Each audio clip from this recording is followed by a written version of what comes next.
What's up mga tol? Welcome again sa Active Field TV. At kung bago ka pa lang sa ating channel, ay huwag mo kalimutan mag-subscribe para like ang updated sa lahat ng mga video na i-upload natin. Sa pagkakataong ito po, ang ating hinihintay, ang boses po ng Kongreso, ang taong nagmamahal sa taong bayan at tunay na sumusuporta kay Pangulong Duterte, ang kaisa-isang Speaker of the House, Alan Peter Cayetano. So where is justice now? So I think it's really hard to avoid It we need to say justice has to be equal. It cannot be justice for one and justice for another set of standard for two. It has to be equal. To you, thank you po sa respeto nyo sa Kongreso, sa mga USEC, ASEC. Madalas po, whether in secular terms or sa Bible, dinidikdik sa isip natin ng ating mga magulang kung anong ating itatanim, yan din ang ating aanihin.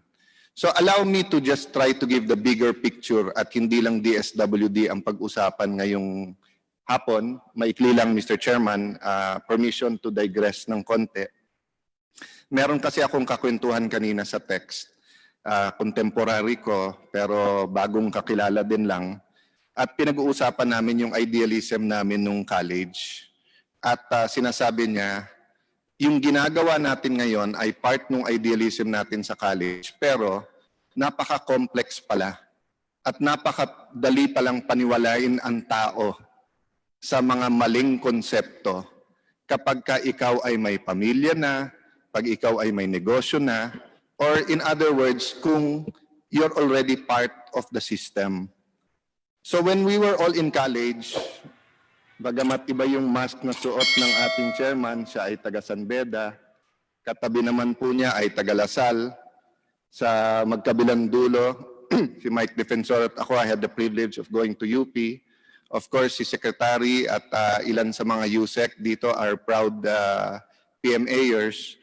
All of us had the same idealism. We wanted to change the world. Hindi po ba? Wala pong grumagraduate sa atin na ang iniisip, yung personal lang. Maybe yung pamilya. Pero we really wanted to make a difference and change the world. That is why in 2016, when President Duterte running for president, and I had the privilege of running for his vice president, we made promises that we wanted to make sure we fulfilled.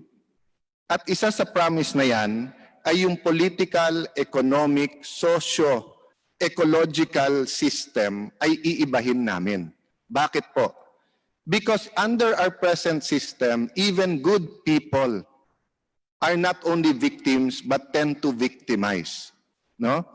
So, when we say do what is right, or pag sinabing dapat malinis ka, kung tayo lahat ay isda at ilalagay mo sa Pasig River, wala pong magiging malinis sa atin dahil madumi ang Pasig River. So ang ginagawa po ng Duterte administration ay nililinis ang Pasig River. No? Meron po talagang greedy. Meron po talagang tao na kahit anong gawin mo, more, di ba? Kahit sino masaktan gagawin. But I'd like to believe most of the people, hindi totoo yun. Even those part of the oligarchy. Even oligarchs during certain administration, complain of an uneven playing field. Panahon ni Marcos, meron po tayong cronies. Panahon po ni President Cory, meron tayong mga kapamilya, yung Pamilya Inc., di ba? So sa bawat administrasyon, may sinasabing pinapaboran. Kaya I can tell you honestly, I looked the President in the eye before I vied for the speakership and told him, Mr. President, may nagawa ka na hindi nagawa ng dating mga Pangulo. Ano yon? Sabi ko, you level the playing field. Sa'yo, kahit gaano kayaman, kahit sino man sila, anuman ang relasyon sa'yo, kakilala mo o hindi, pantay-pantay ang paningin mo. Pero in every other administration, may paborito parati. At kung paborito yung isa, yung hindi paborito, umaangal. So pagpalit ng administrasyon, yung dating hindi paborito, o ako naman kasi nadehado ako nung isa. So even oligarchs complain of a non-level playing field. But that doesn't mean there's no oligarchy. So sa telco, you only have Globe and Smart. They are very, very good people in Globe and Smart. But talagang na-delay tayo sa pag-develop ng internet natin dahil dadalawa sila. And dahil ang interest din nila while serving the Filipino is also yung bottom line, yung kikitain at yung ibibigay sa shareholder nila. Kaya sabi ko ecosystem. Hindi pwede yung isa will be very magnanimous, malulugi naman. Yung isa namang kikita, edi from oligarchy, magiging monopoly naman. So, yes, there are oligarchs in the country. Yung nagsasabing wala at hindi to totoo, hindi ko alam kung nasan mundo kayo. College pa lang tayo, national situation, local situation. Mag-agreement tayo sa capitalism, sa communism, sa socialism. We all know that there are very rich and powerful people on both sides, sa US, Democrats, Republican, sa UK, sa Labour Party, sa Conservative, di ba? Sa Pilipinas, ganun din. And these oligarchs are in the best position to pass the laws, to change the laws, to use the laws, to abuse the laws. And kasama nito ay very powerful politicians na either nagamit, nagpapagamit, or very happy na magkuntsaba din sa kanila. Sasabihin nyo sa akin, hindi totoo yun? Bakit nagkaroon tayo ng batas na SALN? Kaya tayo nagkaroon ng batas na SALN dahil yung ilang politiko na tumutulong sa ilang negosyo, yung mayaman na galing sa masama. So para mabantayan natin yan, nagkaroon ng Statement of Assets and Liabilities. Sasabihin nyo po sa amin, katulad sa ABS-CBN, hindi, sabi nila lahat, legal. Kaya nga po sa anti-graft law natin, nagkaroon po ng konsepto na grossly disadvantageous to the government. Before this law was passed, yun ang depensa parate nung pumapasok sa kontrata. Ang sasabihin sa atin, boss, legal to. Pumayag COA dyan, pumayag legal namin. And then with further investigation, it's grossly disadvantageous to the government. I'll give you an example. Nagpa-bidding tayo. Pinaatras lahat ng ibang nagbidding. Yung winning bidder, o kaya nagkuntsabahan, sinabi nung isa sa 4 na bidder, tulungan ko na lang kayo, bayaran ko na lang kayong tig 2%, pero walang tataas sa ganito. Nanalo siya. Pwede ba niyang depensa sa korte? Illegal po to. Ang in-uphold po to ng COA. Hindi, kinuntsaba mo nga yung iba. You abused the system. In other words, maraming nakakalusot kasi maraming nagpapalusot dahil pumapayag tayo na makalusot. The statement of Vice President Robredo and Senator Grace Poe proves without a doubt that there are oligarchs and they are alive and kicking. To say that the ABS-CBN issue will have a chilling effect on journalists or on freedom of press, bakit po ang Channel 5 at Channel 7 walang problema sa pagpasa ng kanilang prangkisa? Alam niyo po ba, in my case mas maraming matinding tuligsa sa akin na nanggagaling sa DZBB kaso sa DZMM. Kung freedom of expression lang ang pag-uusapan, mas maraming tumitira sa akin sa Channel 7 at saka sa DZBB. Pero bakit po I respect them? Tinuturing ko pa rin kaibigan. Pag humingi ng interview, nagpapa-interview pa rin ako. Ganon din sa Rappler. Tanong niyo sa mga taga-Rappler sa DFA, never ko sila in-exclude, kinakausap ko. Bakit? Because they are not playing Kingslayer or Kingmaker. In the terms of the presidency, yung Rappler, sorry, but very in a very unfair way ka presidente, parang gusto nyo na talagang palitan . So there's a line between negative reporting, tinitira mo, freedom of press, and there's a line between being a kingmaker and kingslayer. Sa print at sa social media, bahala kayo because karapatan nyo yan. Pero sa radio at TV, especially during times of election, kasama sa election code yan at kasama yan sa prangkisa nyo, you cannot be partisan. You can hit very hard, but you cannot be partisan. In my case, yung libreng gamot sa Taguig, commercial namin, tapos may nakalagay lang na t-shirt na Makati, pinabura yung Makati . Pero pagdating kay President Duterte, sinasabi na ng mga bata, mamamatay tao, pinayagan pa rin i-air. So kitang-kita mo talaga na may tinititigan at may tinitignan, may kinikiligan talaga. Everyone knew that during President Aquino's time, ang dating talaga nila, tuwid na daan. And to be fair, sometimes mahigpit-mahigpit. Isa sa mga dragon ladies niya yon ay si BIR Commissioner Henares. Together, President Aquino and BIR Commissioner Henares, nililinis daw ang mga anomalya, ang mga overpricing, ang mga, together with the Commissioner, yung mga tax evaders. Bakit po ang Mighty Corporation, isang tingin pa lang po ni Secretary Dominguez at ni BIR Commissioner Dulay, nakita talagang grabe. 30 billion po ang binayad sa gobyerno, tapos binenta na yung negosyo. Binenta na yung negosyo. Hindi dahil gusto ibigay ng ating Pangulo kung sino man, hindi niya kilala yung bumili. Kaya lang sabi niya, pagka ganyan ang ugali, babalik at babalik sa dati at dadayain pa rin ang gobyerno. 30 billion po yan. Ang PAL po, 6 billion ang binayad. Binigyan ng deadline, December 2017. Again, there are very good people in PAL. The TANs have donated a lot during this COVID-19 and in past calamities. Pero nagdadahilan sila. Legal lahat ng dahilan nila. Pero nung sinabi ng Pangulo, tigilan nyo na ako sa mga dahilan yung legal, magbayad na lang kayo. 6 billion pesos po ang binayad nila. Ang water concessionaires po. Ang arbitration po sa abroad pa ginawa yan. Ang arbitration po, legal yan. May batas po tayo sa arbitration law. Isa po sa pinaka-fair na proceedings yan. Pero ano sabi ng Pangulo? Tignan nyo naman kontrata, simula't simula pa lang, lugi na ang tao. Si Sec. Rolly, I think, if I'm not mistaken, nasa PSG pa lang, naririnig nyo na ho kay Presidente, di ba? Nagwa-warning na siya. Ito ang samang kontrata nito. Problema, hindi sila nakinig kaagad, Sec, di ba? So, nung binira, ano nangyari? 3.42 billion and 7.39 billion na dapat sisingilin sa gobyerno, 11 billion. Yung dalawang kumpanya na nagsabi, sige Mr. President, para makatulong kami, hindi na namin sisingilin yon. So kayo ngayon naman nagsasabing legal naman lahat sa ABS ba't hindi pa rin binigyan? Ano gusto niyo? Magbayad ang gobyerno ng 11 billion sa Manila Water at Maynilad? Legal naman to Tignan niyo po ang taxes.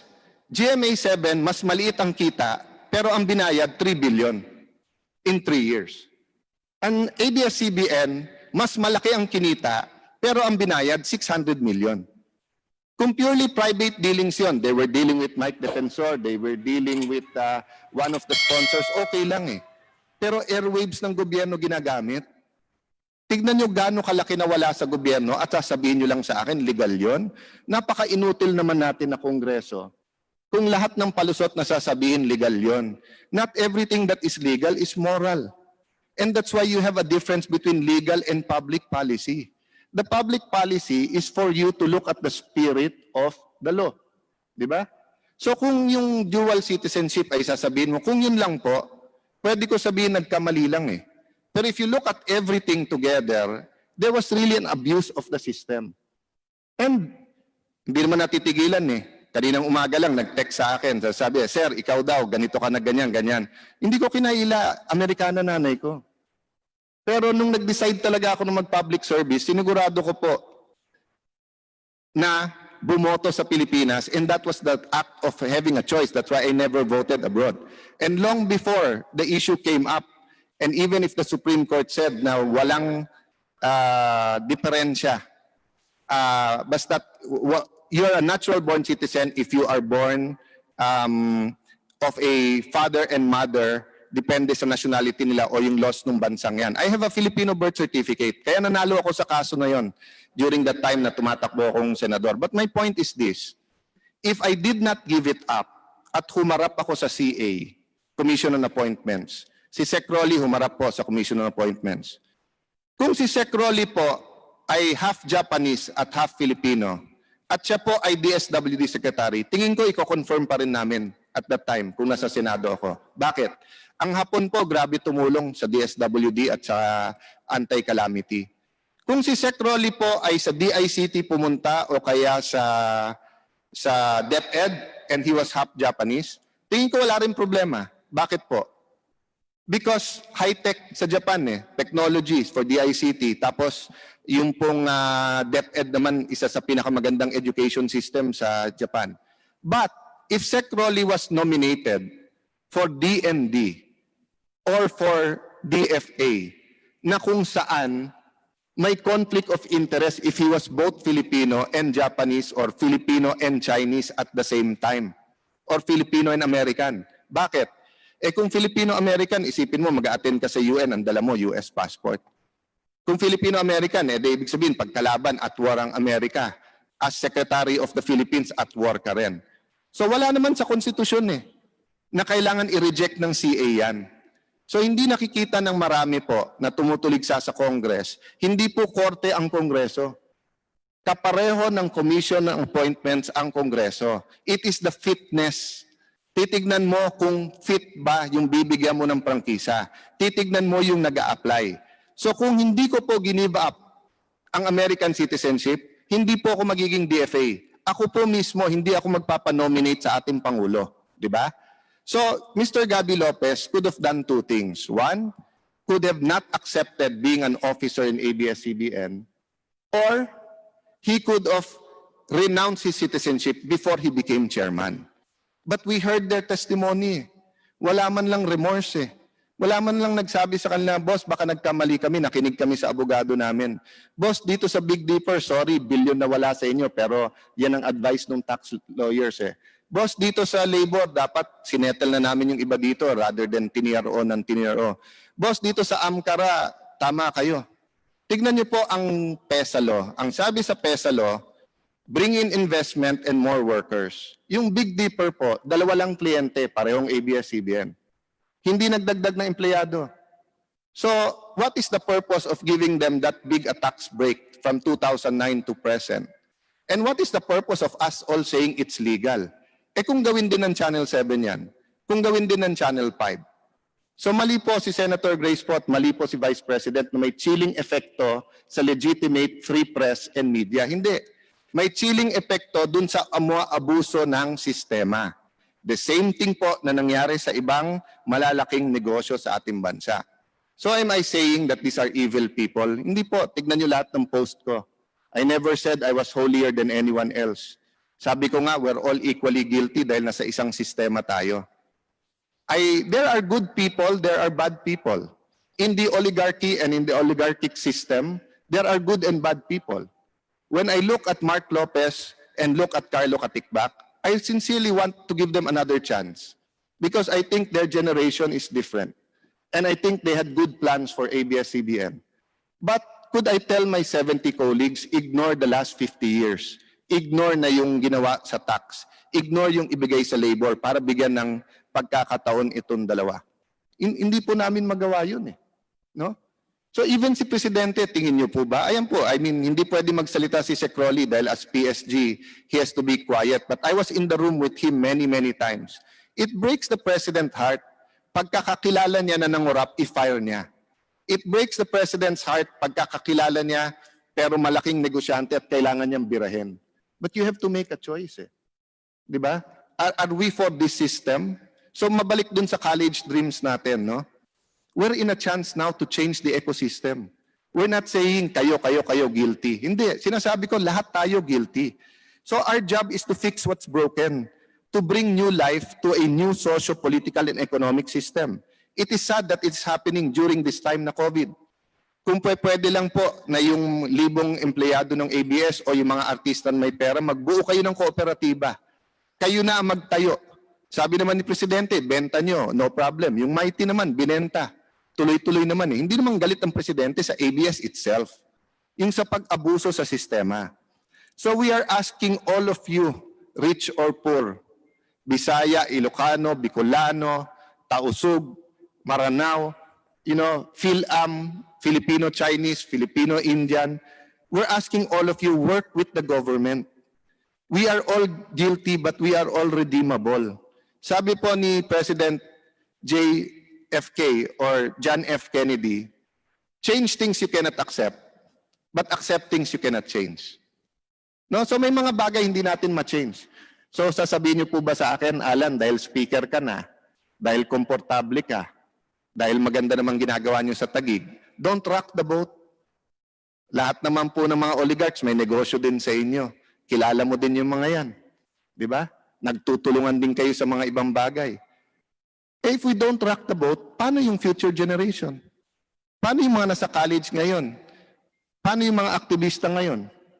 Iba lang ang ating pananaw. Ang ibang aktivista ngayon na sinasabing human rights, wine-weaponize ang human rights at ang tinitignan yung sa kriminal, sa drug addict, at saka sa umabuso sa sistema. But this government, this administration, and this Congress is very much pro-human rights. But human rights ng lahat ng Pilipino. This is our chance baguhin ang sistema. Baguhin yung oligarchic system. Anyway, ilan henerasyon na rin naman nakinabang yung mga pamilyang ito. Di ba? So, hindi naman natin inaagaw sa kanilang negosyo. At sila mismo, meron bang ama o ina na hindi sinasabi sa anak, anak, may mga kinailangan akong gawin sa henerasyon ko kasi ito sistema eh. Pero ngayon na magbabago na yung sistema, gawin nyo yung tama. So, encourage natin po na maliwanagan ng mga kabataan ngayon that there is true change in the air. It is sad that it is happening during this time of COVID, no? So bringing it back to the main issue, as I said, I digress, sa DSWD. First and foremost, Sec. Rolly, please accept our gratitude. Despite our complaints, and there are many complaints, marami sa mga kawani mo ang nagka-positive sa COVID. Marami sa mga kawani mo sa DSWD, nagutom din ang pamilya nung nag-lockdown. Marami sa mga kawani mo hindi na alam kung anong telepono ang sasagutin kung tumawag si governor, si mayor, si kapitan, si presidente, si congressman. So we understand that. Please don't let our complaints sound like that we are not grateful sa ginawa ng iyong departamento. Having said that, accept things we cannot change things we cannot accept. May I have a humble request? Meron na pong national hotline ang DSWD. Kung pwede po, ibaba natin sa regional level and later on sa provincial for 3 reasons. 1, para yung lengguwahe. So pag tumawag sa hotline at Bicol ang salita or Bisaya ang salita or Ilocano, Kapampangan, mas maintindihan. Second, mas familiar sila. 'Di ba? Kasi taga-ron sila. And third, Sec, para mas malaman natin kung may nangloloko o hindi. You know, if DSWD announces now that there's a hotline and all of us call, hindi rin sila kayang mag-donate ng 21 million food packs right away, di ba? Ang purpose ko lang dito, Sec, yung sinabi ng Pangulo na dapat walang Pilipinong magutom during COVID. So pa isa-isa kaming mga kongresista, may nahahagip talaga kami pag umiikot kami na gutom. Pero ito yung mga walang access sa kapitan, hindi kilala ni mayor, hindi naman pumupunta sa bahay ni congressman. So at the very least po, kung maka-text o tawag, ma-verify nyo yung pa isa-isang packs, siguraduhin lang natin na sa COVID-19, walang ni isang pamilyang Pilipino ang magugutom or mamamatay sa gutom. Number 2, Sec, with your permission, we'd like to work hand in hand with you na yung pantawid maging pang-ahon. We do understand that there are privacy laws, and we do understand that in the past, some LGUs played politics. But let me give you an example in Kamsur, in Taguig, in Albay, even in Bulacan. May mga programa kami, like in Taguig, we have 675 million for scholarships. So, and then we have training programs, etc. So yung pantawid, di ba? Yung tatawid lang siya tawid gutom nga tawid. Pero yung pang-ahon, yung medical na pangangailangan nila. Sa Taguig, naghahatid kami ng gamot sa bahay nila. So maybe, Sec, kung hindi pa handa ang DSWD na buong Pilipinas, baka per region or per province, mamili tayo ng city o municipality na willing mag-partner. And kung hindi kaya, let's say kung city na to have 10,000 pantawid, pero pwede tayong mamili ng 100, 500, 1,000, i-combine natin yung project pantawid at pang-ahon. Kasi may maliit akong project niyan. Alam niyo po, pag nakita niyo, siguro next hearing, if I can, pakita ko yung testimonial. Sila mismo ang graduate sa programa, tapos sabi namin, aalis na kami. Kasi kaya na namin. No? And I know you want that too. Pero sobra lang kasi ang daming inatas sa inyo. Third, yung food packs po. mawalang galang po, but hindi ko talaga po matanggap na before COVID, 20,000 a day ang kayang gawin. Nung nagka-COVID, 10,000 a day. Nung first month, naintindihan ko yon kasi tuliro tayong lahat at kahit saan ka kumuha ng tao, pwedeng may infected. But after 1 month, yung mga LGUs natin, we're already producing 20, 30, 40, 50,000 a day. But I'm not saying that si Yusek, it's his fault. It might be the fault of the system. So I'm asking you again, Sec, and the DSWD family, tell us what you need. May batas ba na dapat baguhin? May extra bang pondo? May authorization ba kayo na pwede? Pwede ba na na ayusin natin na ang DSWD ay meron ng MOA sa lahat ng Pure Gold, SM, lahat ng convenience store sa buong bansa na pag may Yolanda type or Sendong type of calamity, kukunin nyo na lang yung goods tapos babayaran na ng gobyerno. So we're not here para manise, but we're here to point out na may problema and to work with you na magka-problema. And lastly, Sec, and my brother Mayor Lino is actually upstairs, kasama to sa i-discuss namin. Usually ang Pilipino ayaw na nagpapasurvey kasi private yung data. Minsan it's ironic kasi lahat naman nilalagay mo sa Facebook. Pero pag gobyerno ang humingi ng data, di ba? So when Lani was a new mayor, humingi siya ng data, kukonti nag-fill up. Nung dumating yung libreng gamot, dun sa mga may diabetes, high blood, yung mga maintenance, sabi nung iba, ba't wala kami? Yung pala hindi sila nag-fill up. Pagdating sa Pasko, wala silang pamaskong handog, hindi sila nag-fill up. So I think now, moot and academic na kung tama o mali, nabigyan ng SAP form lahat.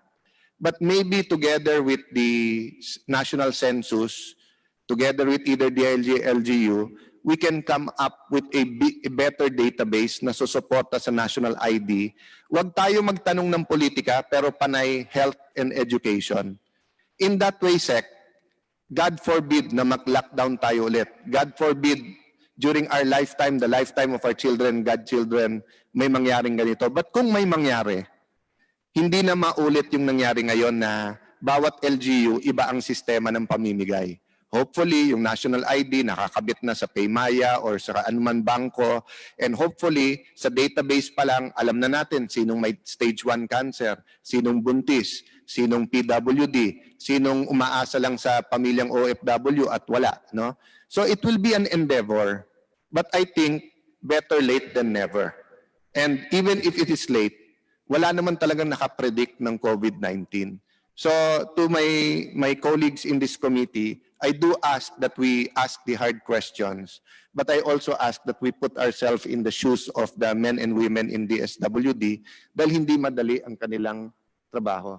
So Mr. Chairman, I apologize for taking up some of the time for these issues, but I think it's very important na may tiwala ang tao sa Kongreso, and whether they agree or not, they at least understand kung bakit po ganito ang naging takbo at bakit ganito ang pananaw natin sa pagbabago sa atin political and economic system.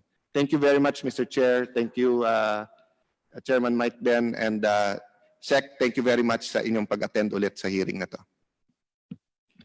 Maraming salamat po sa napakagandang payo at pahayag sa ating nagmamahal na idolo, Speaker Alan Peter Cayetano. Speaker, hindi lang po ang DSWD ang kasama natin ngayon. Kasama rin po natin ngayon ng NBI, DOJ, DBM, DILG at Commission on Audit. Si